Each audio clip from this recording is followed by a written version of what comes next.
Assalamualaikum warahmatullahi wabarakatuh. Selamat pagi, salam sejahtera untuk kita semua. Shalom, Om Swastiastu, Namo Buddhaya, salam kebajikan.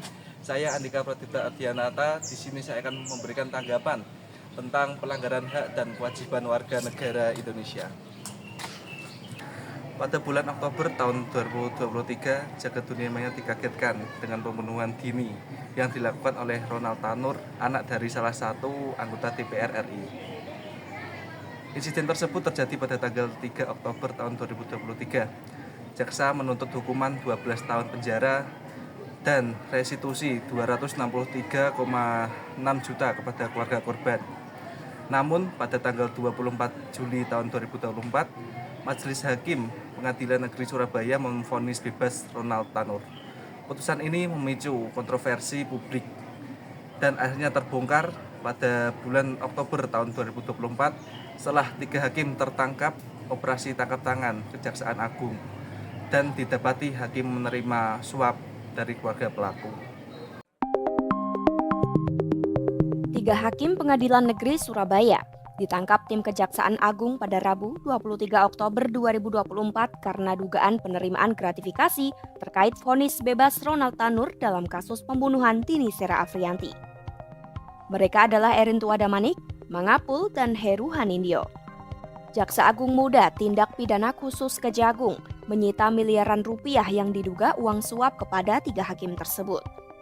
Direktur Penyidikan Jampitsus Abdul Qohar mengungkapkan barang bukti diperoleh saat penyidik menggeledah properti 3 hakim dan pengacara Ronald Tanur, Lisa Rahmat. Lantas, apa saja fakta-fakta penangkapan hakim kasus Ronald Tanur ini?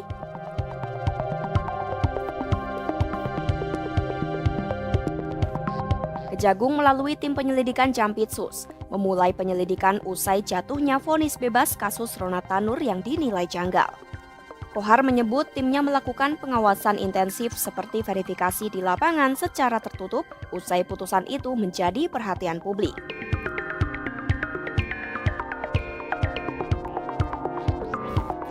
Penyidik menemukan uang tunai sebesar 1,1 miliar rupiah, 450 dolar AS atau sekitar 7 juta rupiah, dan sekitar 717 ribu dolar Singapura atau sekitar 8 miliar rupiah, beserta sejumlah catatan transaksi di rumah Lisa di Surabaya.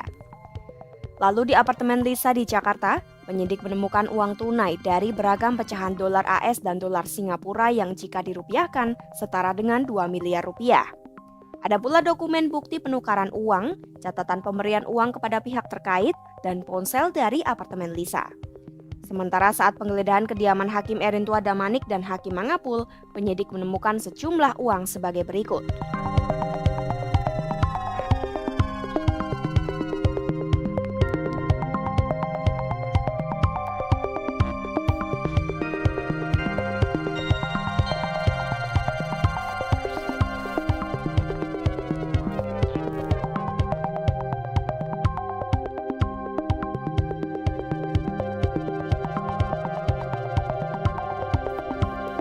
Penangkapan dan penggeledahan dilakukan penyidik di 6 lokasi sejak pukul 7 pagi hingga sore hari pada Rabu 23 Oktober 2024. Penggeledahan pertama dilakukan di rumah Hakim Erintua dan Mangapul, kemudian di kediaman Hakim Heru Hanindyo di Jalan Ketintang Baru.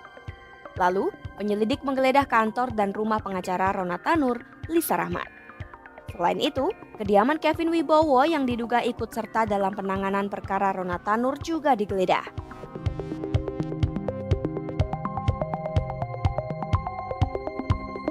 Mahkamah Agung memberhentikan sementara 3 hakim tersebut.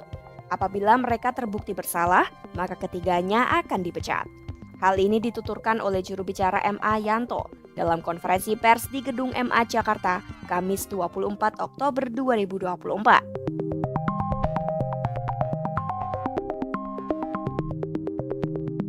Dalam kasus suap hakim, Lisa Rahmat dijerat pasal tindak pidana korupsi atau Tipikor sama dengan ketiga hakim PN Surabaya yang menangani kasus Ronald Tanur.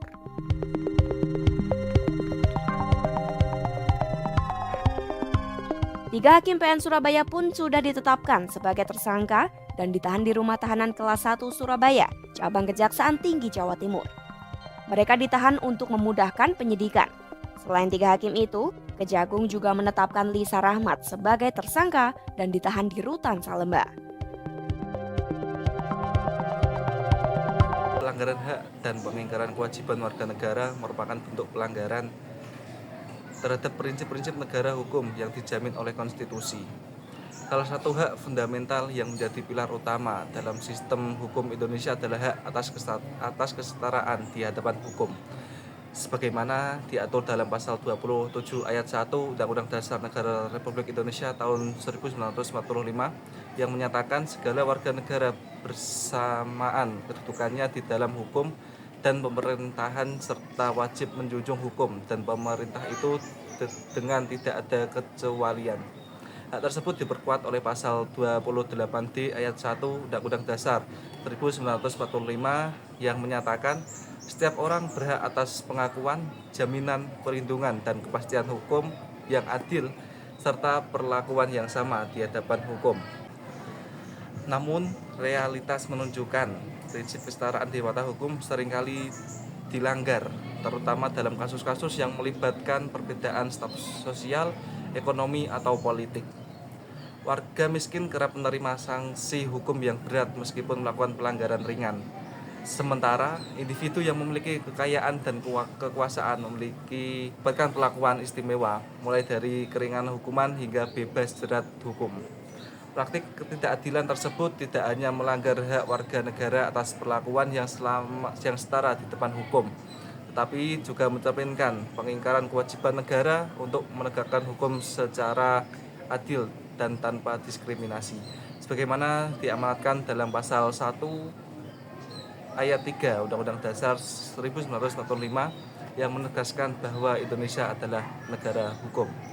Lebih lanjut, Undang-Undang Nomor 39 Tahun 1999 tentang Hak Asasi Manusia menegaskan prinsip non-diskriminasi dan hak atas keadilan dalam proses hukum, sebagaimana tercantum dalam pasal 3 ayat 2 yang menyatakan setiap orang berhak memperoleh keadilan dalam perlindungan dan kepastian hukum yang objektif dan adil tanpa diskriminasi.